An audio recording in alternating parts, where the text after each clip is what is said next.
Hey, I'm Dan. This is Dark Angel Cutlery. It's been a little while since I've done a video, but I'm just having my morning coffee and getting ready to do a little forging and quenching. So I've got my quench tubes there, our anvil, and my double burner forge. So what I've got are three EDC knives over here on my bench, and these are slotted guard hunters or slotted guard EDCs, everyday carry for those that don't know. They're pretty compact knives. We've got a handle that's about four and a third, almost 4.5 inches. And our guard will be slotted into this slot and pinned. That's why we call it a slotted guard.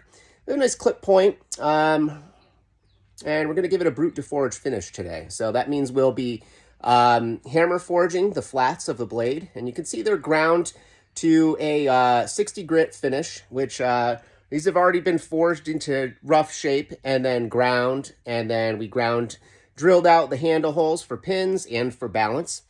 And then we cut the slot for the slotted guard and drilled the pinhole for the slotted guard. At that point, we also ground the bevels in. The bevels were slightly forged prior, but we grind them in the rest of the way. When I mean we, I mean I. So there's a second right here. And you notice that the whole configuration on the handle is a little different. It's all done to balance the knife properly. And here's the third, little bit more of a clip on this one, but not ground with a back clip. So I did not grind those rear bevels into the clip. So probably do that after we do our brute to forge finish. So I like this one. This one's going to be the one that's already been sold to the customer. Slightly varied by the drawing, just a little bit to kind of refine the design, and I liked the way it was coming out. So the customer will get their choice between this one and that one. So, and Miss Jessica is my customer, a friend from back home where I grew up. And yeah, so we've got three there. She's claimed one, so she'll get her pick of the two that are going to be getting the copper and purple G10 and maple wood. That's it. I got a couple other knives I'm working on here, doing some hand sanding on a feather Damascus Bowie, which is just going to be beautiful. Almost ready to etch. And then I've got a W2 with a Hamon line that was given a dual temper. Hamon line is just starting to kind of appear there at the back. It's still kind of hard to see, but I did give it a little bit of an etch and then sanded it off just to kind of start the process. So we'll see.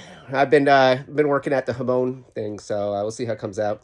I have another slotted guard that's here. That's a smaller version.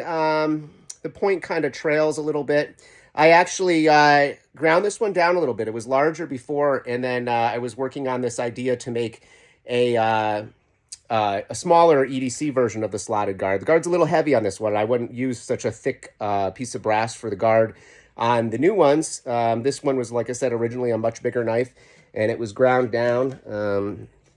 I actually did some edge testing on that before doing the handles on it, and I chipped my tip off the blade. So and yeah, so there's the rest of the tip from the original design. But yeah, so I do edge test all the knives. So a lot of people will, other smiths will say, well, yeah, test your knives before you sell them.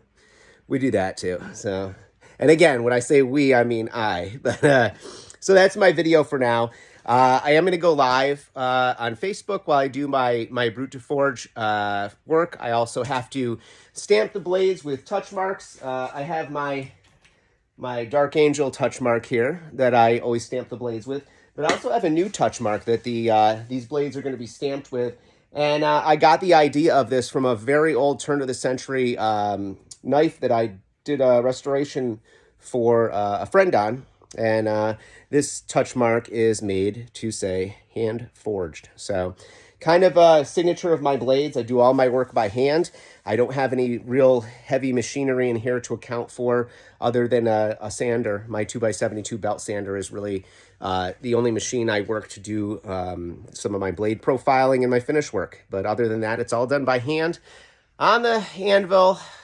Two anvils there for doing different things, but everything's hand forged, and that's kind of that's my thing. So these are hand-forged knives.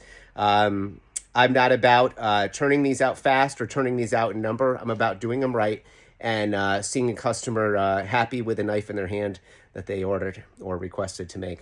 So that's what I got. Thanks for watching. I'm going to get back to work and start swinging the hammer. So be good to each other. Love each other. Peace.